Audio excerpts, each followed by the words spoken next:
Hello everyone, welcome back. Transformation of sentences की इस video series में अभी तक आप लोगों ने 5 वीडियोस देखे हैं। आज इस वीडियो नंबर 6 में मैं आपके लिए लेकर के आया हूं interchange of exclamatory and assertive sentences. In this video we will learn how to change an exclamatory sentence into an assertive sentence and how to change an assertive sentence into an exclamatory sentence. But before I start this video, let me tell you a very important thing, and that is about watching the video till the end. So don't skip this video, because towards the end of the video I will tell you some of those types of sentences that you may not have heard of. Okay, so let's get started. तो चलिए सबसे पहले तो जानते हैं कि assertive sentence क्या होता है। वैसे आप पिछले वीडियो में जान चुके हैं कि असर्टिव सेंटेंस क्या होता है, फिर भी मैं एक बार आपको जरूर बताऊंगा कि असर्टिव सेंटेंस क्या होता है, उसका सिंपल सा ग्रामेटिकल स्ट्रक्चर क्या होता है। तो देखिए जरा, असर्टिव सेंटेंस और असर्टिव सेंटेंस का सिंपल सा स्ट्रक्चर ये होता है कि वह सेंटेंस सब्जेक्ट से शुरू होता है और सब्जेक्ट के बाद वर्ब रखी होती है और सेंटेंस के अंत में फुल स्टॉप, ये एक पंक्चुएशन मार्क लगा होता है। Very simple. सो आपने समझा कि असर्टिव सेंटेंस क्या है। Once again, the sentence that begin with the subject and ends with the full stop. Okay, so that's what we call an assertive sentence. Okay, so this sentence gives us a type of information or some kind of information. जैसे एक नीचे example दिया हुआ है और उस example को आप जरा देखिए। यहाँ पर क्या लिखा है, he does not like reading books. उसे किताबें पढ़ना पसंद नहीं है। अब यहाँ पर देखते हैं ये ही सब्जेक्ट है और सब्जेक्ट के बाद में ये helping verb plus not plus verb की फर्स्ट फॉर्म लगी हुई है, present indefinite tense. So subject plus verb plus object and plus at the end of the sentence full stop लगा हुआ है। बस इसी प्रकार के किसी भी ग्रामेटिकल स्ट्रक्चर को हम असर्टिव सेंटेंस बोलते हैं ग्रामर की भाषा में। अब जानते हैं कि एक्सक्लेमेटरी सेंटेंस क्या होता है। सो एक्सक्लेमेटरी सेंटेंस एक ऐसा सेंटेंस होता है जिसकी ग्रामेटिकल स्ट्रक्चर कुछ इस प्रकार की होती है। कैसे, जरा ध्यान से देखिएगा। नंबर 1, सबसे पहले तो एक इंटरजेक्शन रखा होता है। इंटरजेक्शंस आप लोगों ने पढ़े होंगे और उनमें से कुछ, वैसे तो इंटरजेक्शंस बहुत सारे हैं, बट उनमें से कुछ कॉमन इंटरजेक्शंस जो हम बहुत ज्यादा यूज करते हैं वो यहाँ पर ये लिखे हुए हैं। आप चाहे तो इनका स्क्रीनशॉट ले लीजिए। चलिए जरा देखते हैं। अगर किसी सेंटेंस की शुरुआत इन शब्दों से होती है, मीन्स पहले इंटरजेक्शन रखा होता है, फिर इसके बाद एक ये मार्क जिसे हम एक्सक्लेमेशन मार्क बोलते हैं वो रखा होता है, फिर इसके बाद एक असर्टिव सेंटेंस का वर्ड ऑर्डर रखा होता है, मीन्स सब्जेक्ट रखा होता है, वर्ब रखी होती है, फिर हो सकता है ऑब्जेक्ट हो या अदर वर्ड्स हो और इसके बाद फुल स्टॉप लगा होता है। तो एक तो ये तरीका, ये एक स्ट्रक्चर ये होता है। एक और भी स्ट्रक्चर होता है और वो स्ट्रक्चर शुरू होता है व्हाट या हाउ से शुरू होता है। मीन्स सबसे पहले व्हाट या हाउ, ये वास्तव में ये इंटरोगेटिव वर्ड्स नहीं है यहाँ पर, ये भी वास्तव में यहाँ आश्चर्य का भाव प्रकट करते हैं। और व्हाट या हाउ के बाद फिर एडजेक्टिव रखा होता है, अगर एडजेक्टिव नहीं भी होता है तो नाउन रखा होता है, फिर इसके बाद सब्जेक्ट हो सकता है, कभी कभी यही नाउन सब्जेक्ट भी होता है, और फिर वर्ब रखी होती है, अदर वर्ड्स भी हो सकते हैं, और सेंटेंस के लास्ट में, एंड में ये एक्सक्लेमेशन मार्क लगा होता है। देखिए जरा, इनके कुछ एग्जाम्पल्स भी मैंने यहाँ पर रखे हुए हैं। पहले तो ये देख लेते हैं। ये एक इंटरजेक्शन वर्ड है, हुर्रे, ये खुशी प्रकट करता है, एलास, ये दुख को प्रकट करता है। हुर्रे कहने के बाद में हमने यहाँ पर एक एक्सक्लेमेशन मार्क लगाया और फिर यहाँ पर सब्जेक्ट, यहाँ पर देखिए ये सब्जेक्ट रखा, फिर इसके बाद यहाँ पर वर्ब रखा और फुल स्टॉप रखा। तो एक तो वर्ड ऑर्डर कुछ ऐसा होता है। दूसरे किस्म का जो सेंटेंस होता है जिसमें आश्चर्य का बोध किए होता है या कौतूहल होता है, तो उन सेंटेंसेस में आप देखते हैं कि वो सेंटेंसेस व्हाट या हाउ से शुरू होते हैं।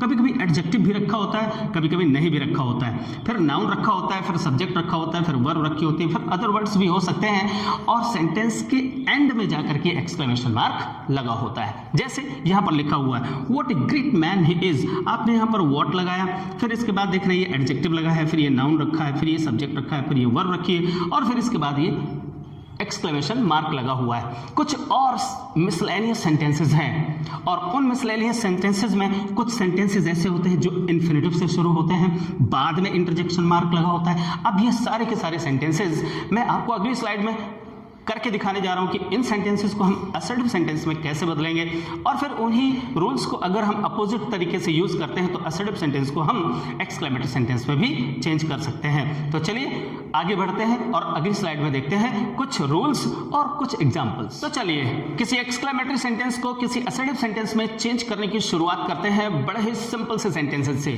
बट ध्यान रखिएगा, मैं आपको वीडियो के लेटर पार्ट में आपको बतलाऊंगा कुछ ऐसे सेंटेंसेस जो बहुत ही इंपॉर्टेंट हैं और कॉम्पिटिटिव एग्जाम्स में पूछे जाते हैं, इसलिए वीडियो को अंत तक जरूर देखिएगा। ये कुछ रूल्स लिखे हुए हैं, अगर आप चाहें तो इसका स्क्रीनशॉट ले लीजिए। चलिए इन रूल्स को हम एक्सप्लेन करेंगे जब हम इन एग्जाम्पल्स को सॉल्व करेंगे। तो एग्जाम्पल, एक एक एग्जाम्पल और फिर उसी के साथ साथ एक एक रूल। तो चलिए पहला एग्जाम्पल क्या है? पहला एग्जाम्पल है hurray my friend has come. Hurray खुशी प्रकट करता है, और खुशी प्रकट करने वाले कुछ और भी इंटरजेक्शंस हो सकते हैं, होते हैं, इनफैक्ट होते हैं, बहुत सारे इंटरजेक्शंस होते हैं, बट यहाँ पर मोस्ट कॉमन इंटरजेक्शंस मैं आपके सामने लेकर के आया हूँ। तो ये जो हुर्रे नाम का शब्द है, इनफैक्ट ये खुशी और प्रसन्नता को प्रकट करता है। और जब कभी भी किसी सेंटेंस में हुर्रे लगा होता है तो आपको क्या करना होता है? असर्टिव सेंटेंस बनाते समय इस हुर्रे को समाप्त कर देते हैं, यहाँ से हटा देते हैं और असर्टिव सेंटेंस को शुरू करते हैं it is a matter of Joy that से। तो चलिए शुरू कर लेते हैं। इट इज, तो देखिए आपने क्या किया है, सिंपली हुर्रे को आपने हटा दिया है और it is a matter of Joy that से आपने असर्टिव सेंटेंस की शुरुआत करी है, और फिर जो शेष बचा हुआ सेंटेंस है उसको एज इट इज आपने लिख दिया है और सेंटेंस के अंत में आपने फुल स्टॉप का प्रयोग किया है। इसी प्रकार से अगर कोई सेंटेंस एलास मींस दुख प्रकट करने वाले शब्द से शुरू होता है, कुछ और भी वर्ड्स होते हैं दुख प्रकट करने वाले, उनमें से मोस्ट कॉमन क्या है? एलास है, या आह या ओह जैसे शब्द भी हैं जो दुख को प्रकट कर सकते हैं। तो चलिए अगर ऐसा कोई सेंटेंस रखा हुआ है तो इसे हटा देते हैं, यहां से समाप्त कर देते हैं, और एलास के लिए मैंने लिखा है कि उस सेंटेंस को आपको इट इज सैड दैट से शुरू करना चाहिए, कुछ ऐसे, इट इज सैड। तो देखिए यहां पर हमने क्या किया है, एलास को हटाया है और यहां पर असर्टिव सेंटेंस को बनाते समय हमने क्या किया है, इट इज सैड दैट से इस सेंटेंस को शुरू किया, और फिर यहां पर जो सेंटेंस लिखा है उसको एज इट इज यहां पर हमने रख दिया और सेंटेंस के लास्ट में फुल स्टॉप लगाया। आप देख रहे हैं कि ये सभी सेंटेंसेस सब्जेक्ट से शुरू हो रहे हैं। चलिए अगला एग्जांपल देखते हैं, ब्रावो। ब्रावो मींस किसी की प्रशंसा की जाती है या किसी की तारीफ की जाती है। तो जब कोई प्रशंसा या तारीफ करने वाला कोई वर्ड इंटरजेक्शन आ जाता है तो उसको हटाकर उसके स्थान पर हमें क्या करना चाहिए? It is a matter of praise that से असर्टिव सेंटेंस की शुरुआत करनी चाहिए। तो चलिए जरा कर देते हैं, इट इज ए। तो देखिए हमने क्या किया, यहां पर ब्रावो को हटाया और ब्रावो के स्थान पर एक ऐसा कुछ फ्रेज हमने यहां पर लगा दिया, it is a matter of praise that से हमने इस सेंटेंस की शुरुआत कर दी और यहां पर शेष बचे हुए सेंटेंस को एज इट इज रख दिया। ये सेंटेंस भी आप देख रहे हैं सब्जेक्ट से शुरू हो रहा है और फुल स्टॉप पर समाप्त हो रहा है, इट मींस ये एक असर्टिव सेंटेंस हुआ। ओके, अब देखते हैं अगर कोई तिरस्कार, घृणा, वृत्रष्णा इत्यादि इस प्रकार के कुछ भावों को प्रकट करने वाले कुछ इंटरजेक्शंस लगे हुए हैं तो उनको भी वहां से हटा देते हैं और उनके स्थान पर it's a matter of contempt that, बस इससे इसकी शुरुआत कर लेते हैं। कैसे? It is a matter of.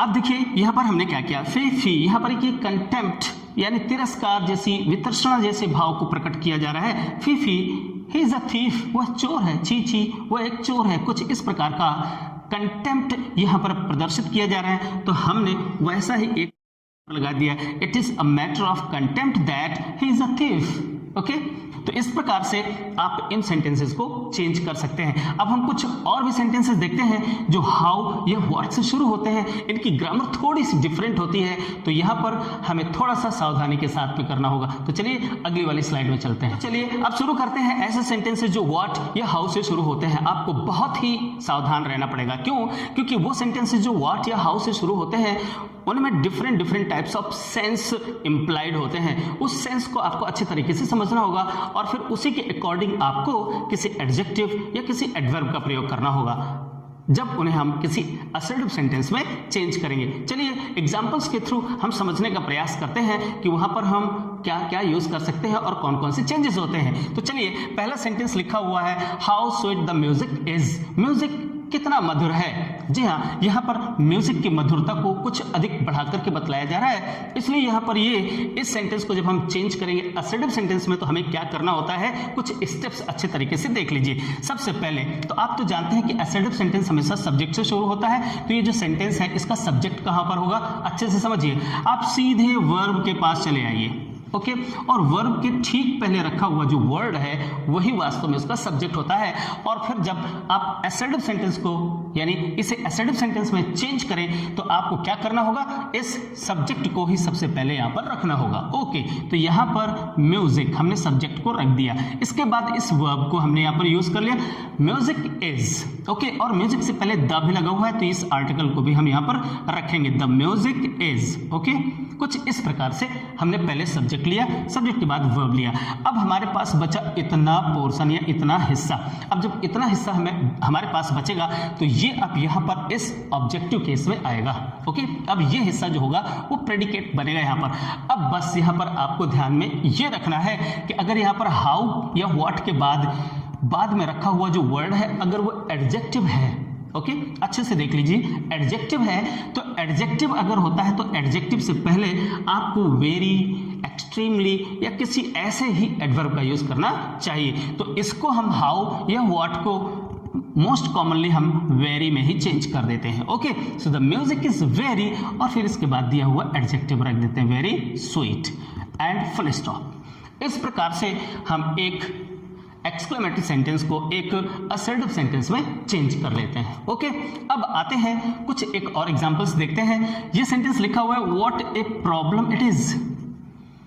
ये है कितनी बड़ी समस्या है, what a problem it is. अब आप यहां पर देखो कि व्हाट के बाद में ये जो प्रॉब्लम रखा हुआ है ये नाउन है, और अगर व्हाट या हाउ के बाद में नाउन रखा होता है तो अच्छे से आप समझिए हम वहां पर इनको समाप्त करके वेरी का प्रयोग नहीं करेंगे, बल्कि हम क्या करेंगे, किसी एडजेक्टिव का प्रयोग करेंगे। और वो एडजेक्टिव्स यहां पर है, हम ग्रेट का यूज कर सकते हैं, नाइस का, fine, wonderful, strange, terrible, horrible. जिस प्रकार का सेंस वहां पर निकल करके आ रहा है, जिस प्रकार का भाव निकल करके आ रहा है, उसी भाव को प्रकट करने वाला एक एडजेक्टिव हम इस नाउन के पहले रख देंगे। ओके, इस नाउन के पहले रख देंगे। चलिए जरा इसको भी करते हैं। अब करना क्या है, असर्टिव सेंटेंस बनाना है तो सीधे हमें कहां जाना चाहिए, सीधे वर्ब के पास जाना चाहिए, और वर्ब से पहले रखा हुआ जो भी वर्ड है वही वास्तव में उसका सब्जेक्ट है। बस यहां से इस सेंटेंस को शुरू करना चाहिए। कैसे शुरू हो गया, इट इज।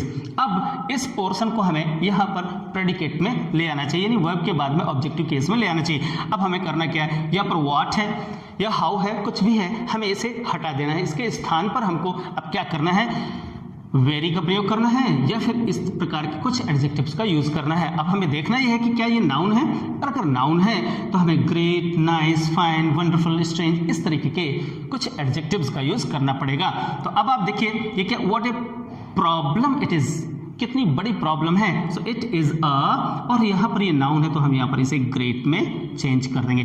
अब ये प्रॉब्लम है, बड़ी प्रॉब्लम है, तो बड़ी के लिए हम यहां पर ग्रेट का प्रयोग करेंगे। अब नाइस या ब्यूटीफुल या वंडरफुल इसका प्रयोग हम नहीं करेंगे, आपका कॉमन सेंस भी आपको बतलाएगा। So it is a great problem, ये एक बड़ी ही बड़ी समस्या है। कुछ इस तरीके से ये सेंटेंस हो गया। ओके, अब आइए तीसरे सेंटेंस पर देखते हैं, what a piece of work is man. चलिए इसको आपकी सरलता के लिए इसको और ठीक कर देते हैं। यहां पर हम what a piece of work man is, अगर हम यहां पर ऐसे लिख देते हैं मैन इज, तो आपके लिए और ज्यादा आसान हो जाएगा। वैसे सही वो भी था, लेकिन जैसे जैसे आप पढ़ेंगे तो फिर ऐसे सेंटेंसेस की भी आदत आपको पड़ जाएगी। चलिए अब यहाँ पर क्या करते हैं, हमें इस वर्ड को चेंज करना है, यानी हटाना है, और हटाने के से पहले हमको क्या करना है, यहाँ पर सब्जेक्ट और वर्ब से शुरुआत करनी है। Means man is. अब यहाँ पर ए, अब आप क्या कर सकते हैं, अ पीस ऑफ वर्क, ये क्या है, कोई रचना, ये नाउन है, और इससे पहले आपको क्या करना पड़ेगा, आप यहाँ पर फाइन भी लगा सकते हैं, नाइस भी लगा सकते हैं, वंडरफुल या स्ट्रेंज ये ज़्यादा बेटर रहेंगे। तो चलिए हम यहाँ पर वंडरफुल लगा देते हैं। Man is a wonderful piece of work, इस तरीके से हम इस सेंटेंस को बना सकते हैं। तो इस प्रकार से जब कभी भी कोई भी हाउ या व्हाट से शुरू होने वाला सेंटेंस है तो इस प्रकार के आप या इन रूल्स का प्रयोग करके आप उन्हें बड़ी आसानी के साथ किसी असर्टिव सेंटेंस में चेंज कर सकते हैं। अब मैं आपके लिए अगली स्लाइड में लेकर के आने वाला हूं कुछ ऐसे सेंटेंसेस जो इच्छा को प्रकट करते हैं। तो चलिए जरा देखते हैं। अब आइए कुछ ऐसे एक्सक्लेमेटरी सेंटेंसेस देखते हैं जिनसे असंभव सी इच्छा प्रकट की जाती है। जरा इन सेंटेंसेस को पढ़िए ध्यान से और इनका मीनिंग निकालिए। जरा देखते हैं क्या है। Oh to be at home, काश मैं इस समय घर पर होता। O that the desert was my dwelling place, ए काश रेगिस्तान मेरा रहने वाला निवास स्थान होता, ड्वेलिंग प्लेस जहां पर व्यक्ति रहते हैं, निवास स्थान। वुड दैट, यहां पर भी वही मीनिंग है, ए काश। तो यहां पर different types of words use किए जाते हैं, आप इनको अच्छे से सीख लीजिए। वेल, ऐसे सेंटेंसेस को जब हम किसी असर्टिव सेंटेंस में चेंज करते हैं तो हमें सिंपली इन रूल्स को फॉलो कर लेना होता है। आपको चाहिए कि इनका स्क्रीनशॉट ले लीजिए। ओके, चलिए शुरू करते हैं। अगर कोई सेंटेंस ओ से शुरू होता है तो हमें सिंपली क्या करना है, आई विश। तो देखिए कुछ इस प्रकार से आई विश के आप अपनी तरफ से लगाएंगे आई विश दैट, और इसके बाद आपको यहां पर कौन इच्छा प्रकट कर रहा है, मैं बोल रहा हूं तो मैं ही ऐसे इच्छा को प्रकट कर रहा हूं। तो यहां पर हम फिर से एक बार सब्जेक्ट आई रखेंगे और फिर हम यहां पर वर का यूज करेंगे। I wish that I were at home, काश मैं घर पर होता।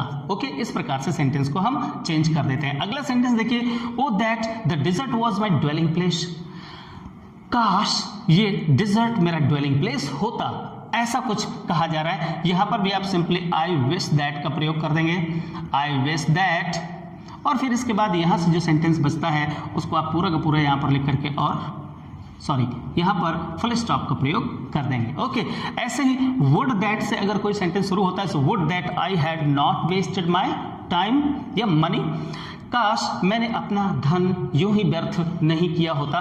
तो वहां पर भी आपको केवल आई विश का ही प्रयोग करना है, आई विश और दैट लगा करके, और फिर इस पूरे सेंटेंस को रखने के बाद फुल स्टॉप लगा देना है। ओके, बहुत ही सिंपल सा है। ऐसे ही अगर if only I could see him once more, इसका मीनिंग क्या होता है, काश केवल एक बार में उसे और देख पाता, कुछ ऐसा सेंटेंस होता है। तो ऐसा अगर होता है तो आप इसे दो प्रकार से या दो तरीकों से आप इसको असर्टिव सेंटेंस में चेंज कर सकते हैं। कैसे, आई विश दैट का आप तो प्रयोग कर ही सकते हैं जैसा कि आपने पहले किया, आई विश दैट, और इसके बाद सिंपली आप क्या करेंगे, I could see him once more, आप यहां पर I could see him once more करने के बाद फुल स्टॉप लगा देंगे। बट अगर आप चाहें तो आई विश टू का प्रयोग भी कर सकते हैं। आप सिंपली यहां पर क्या करेंगे, आई विश और इसके बाद टू लगा दीजिए और टू के बाद वर्ब की फर्स्ट फॉर्म का यूज कर दीजिए, I wish to see him once more. इस प्रकार से भी आप इन सेंटेंसेस को असर्टिव सेंटेंस में चेंज कर लेते हैं। अब अगली स्लाइड में मैं आपको बतलाने जा रहा हूं कुछ वो मिसलेनियस टाइप्स ऑफ सेंटेंसेस जो साधारणतया बच्चों को एकेडमिक इंस्टीट्यूशंस में नहीं पढ़ाए जाते हैं। हाँ जी, उन्हें मालूम पड़ता है जब वो किसी कॉम्पिटिटिव एग्जाम की तैयारी करते हैं। तो चलिए कुछ ऐसे ही एडवांस्ड लेवल के सेंटेंसेस को अगली स्लाइड में देख लेते हैं। अब चलिए, बहुत ही इंपॉर्टेंट कुछ day to day spoken sentences हैं। ये स्पोकन इंग्लिश में बहुत यूज किए जाते हैं। अगर ये सेंटेंसेस एग्जामिनेशन में आ जाते हैं और फिर उन्हें असर्टिव सेंटेंस में चेंज करने के लिए कहा जाता है तो आप उन्हें कैसे चेंज कर सकते हैं, जरा देखिए। पहला सेंटेंस क्या लिखा हुआ है, how kind of you to help me. अगर किसी ने हमारी मदद करी और मदद करने के बाद हम उसको बोल देते हैं how kind of you, how sweet of you, हम ऐसा सेंटेंस, ये स्पोकन सेंटेंसेस हैं और इनको अगर हमें असर्टिव सेंटेंस में चेंज करना होता है तो सिंपली हमको एक सब्जेक्ट की जरूरत होती है।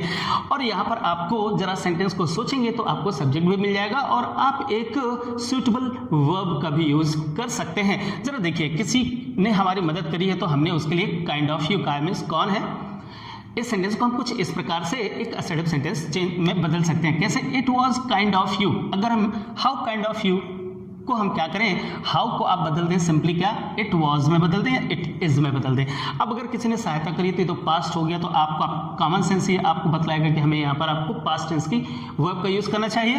तो अगर ऐसा है तो हाउ को हम सिंपली इट और एक सुटेबल वर्ब का प्रयोग कर लेते हैं। यहाँ पर हमें लगता है कि ये पास्ट टेंस में है, ये हेल्प हुई है वो पास्ट टेंस की हो गई, इसलिए हमने इट वाज का प्रयोग किया, इट वाज, और फिर इसके बाद kind of you to help me. तो आपने सिंपली यहां पर देखा तो क्या किया है, इस हाउ को आपने और सिंपली आपने इट वाज में चेंज कर दिया है और kind of you to help me, kind of you to help me पूरा एक सेम सेंटेंस लिखा हुआ है। इट मीन्स अगर ऐसे कोई सेंटेंस आ जाए तो हाउ को आपको इट वाज या इट इज में चेंज कर देना चाहिए। ओके, हाँ, इसको दूसरे तरीके से भी हम कह सकते हैं। कैसे, you are kind enough to help me.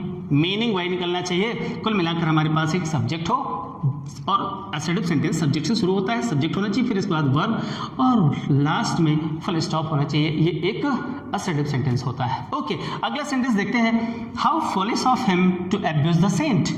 How foolish of him, कितना मूर्ख है वो, टू अब्यूज द सेंट, कि वो किसी महात्मा को, किसी साधु को गाली दे। बस सिंपली अगर किसी ने गाली दी है तो हम ऐसा सेंटेंस बोलते हैं, ये भी पास्ट टेंस में बनेगा। हाउ को आपने चेंज किया सीधे काय में, इट वॉज में आपने चेंज कर दिया और फिर सेंटेंस लगभग वही लिखा हुआ है, foolish of him to abuse the saint, to abuse the saint. Okay, तो कुल मिलाकर आपको हाउ को यहाँ पर इट वॉज में चेंज कर देना होता है। ऐसे सेंटेंसेस को आपको बड़ी बारीकी से देखना होगा। ओके, हाँ, अगर आप चाहें तो ऐसे ही इसको भी बना सकते हैं। यहाँ पर आपने इट वॉज का यूज कर लिया, अब आप इसको यहाँ पर कुछ इस प्रकार से भी चेंज कर सकते हैं। कैसे चेंज कर सकते हैं? जिस प्रकार से आपने यहाँ पर यूर काइंड इनफ का यूज कर लिया है, यहाँ पर काइंड ऑफ यू है और यहाँ पर फुलिश ऑफ हिम है, तो आप यहाँ पर क्या कर सकते हैं, ही वॉज, यहाँ पर आप जैसे यूर हो गया, यू है, यू पहले ले और फिर इसके बाद आपने वर्ब का प्रयोग कर दिया और काइंड ऑफ ऐसा यूज कर दिया। ऐसे ही आप यहाँ पर भी कर सकते हैं, ही को यहाँ पर क्या कर सकते हैं, ही, हिम को आपने ही में चेंज कर दिया, ही वॉज, और फिर इसके बाद foolish enough, he was foolish, आप यहाँ पर फुलिश इनफ कर सकते हैं।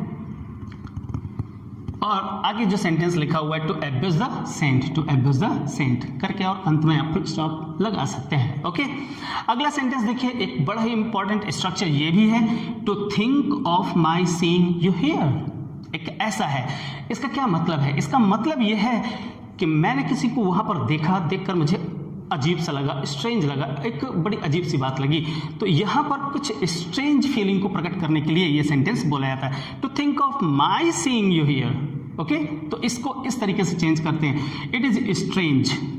ओके, यहाँ पर जब कभी कोई इन्फिनिटिव से सेंटेंस शुरू होता है तो फिर हम कुछ सेंस को पहले अच्छे तरीके से समझते हैं, उसी सेंस के अकॉर्डिंग हम एक सेंटेंस की रचना करते हैं। सो इट इज स्ट्रेंज दैट, बड़ी अजीब बात है कि आई शुड, और फिर यहाँ पर दैट वाली क्लॉज में आपको इस प्रकार की सेंटेंस की रचना करनी चाहिए, दैट वाली क्लॉज बनानी चाहिए। फिर इसके बाद रिलेटेड सब्जेक्ट आई है, यहाँ पर मैंने देखा है तो आई है, I should see you here, आपको ऐसा सेंटेंस बनाना चाहिए। ओके, अब अगला सेंटेंस देखते हैं, सेम उसी प्रकार का एक सेंटेंस रखा हुआ है, to think of our getting married. Okay, अगर यहाँ पर टू थिंक ऑफ कुछ ऐसा लगा हुआ है सेंटेंस को, आप यहाँ पर से इसको ये हटाइएगा और इट इज स्ट्रेंज से वाक्य की शुरुआत कर दीजिए, इट इज स्ट्रेंज दैट, और दैट वाली क्लॉज लगाई। अब यहाँ पर आपको एक सब्जेक्ट ढूंढना है, तो आप देखिए यहाँ पर माई सीइंग था, आई चेंज कर दिया था, यहाँ पर आवर गेटिंग है, तो आवर को आप सब्जेक्टिव केस में चेंज कर दें तो यहाँ पर वी हो जाएगा।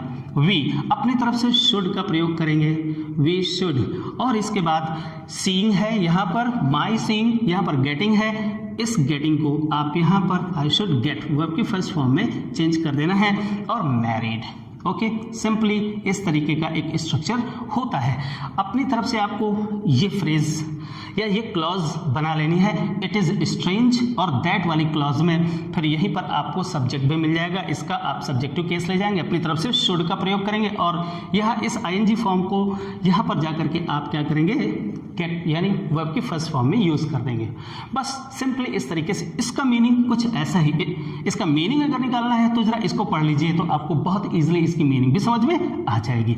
अगला सेंटेंस देख लेते हैं, नेवी मैन जो जल में रहता है और अफ्रेड ऑफ वाटर, और पानी से डरता है, ऐसा कुछ एक सेंटेंस बोला गया है। तो इसका क्या मतलब है? इसका मतलब यह है कि ये बड़ी ही स्ट्रेंज, बड़ी अजीब बात है कि एक नेवी मैन है और वो भी जल से डरता है। तो अगर इस तरह का कोई सेंटेंस आ जाए तो आपको असर्टिव सेंटेंस में चेंज करना है, तो वहां पर भी आप इट इज स्ट्रेंज दैट से उस वाक्य की शुरुआत कर सकते हैं। कैसे? It is strange that a navy man. अब आपको यहां पर क्या करना है, अ नेवी मैन, और शुड आप अपनी तरफ से लगाएंगे, और should be afraid of water. Okay, so these sentences are spoken sentences, my dear students, and these spoken sentences have their own meaning, so you have to be familiar with those types of sentences and get the meaning clear. Okay, तो आपको उन sentences का थोड़ा सा used to होना पड़ेगा, कुछ sentences आपको पढ़ने पड़ेंगे, ऐसे sentences बोले जाते हैं और फिर उनका meaning क्या निकलता है, उनका मतलब क्या होता है, और according to the sense of the spoken sentence you have to frame an assertive sentence, एक असर्टिव सेंटेंस को फ्रेम करना पड़ता है। इस पर थोड़ी सी आप प्रैक्टिस करिए। अगर आपके पास कुछ ऐसे सेंटेंसेस हैं जिनको बनाने में आपको कोई प्रॉब्लम समझ में आती है तो आप कमेंट बॉक्स में आप अपनी प्रॉब्लम्स लिख करके भेजिए। मैं कोशिश करूंगा कि उन सारी की सारी प्रॉब्लम्स को मैं आपको ज़रूर आंसर दूं। अब यहाँ पर मैं इस वीडियो को समाप्त करता हूँ। आशा करता हूँ कि ये सारे के सारे एग्जाम्पल्स आपको समझ में आए होंगे। अगर समझ में नहीं आए हैं तो कमेंट बॉक्स पर मुझे ज़रूर बताइए, मैं आपको उनको क्लियर करने का पूरा प्रयास करूँगा। ओके, अब अगर आपको ये वीडियो पसंद आया तो जल्दी से लाइक कर दीजिए, अपने फ्रेंड्स लोगों के बीच में इसको शेयर कर दीजिए, और अगर आप नए हैं तो जल्दी से इसे सब्सक्राइब कर लीजिए और उस बेल आइकन को दबाना मत भूलिएगा ताकि आपको टाइमली नोटिफिकेशंस मिलती रहें।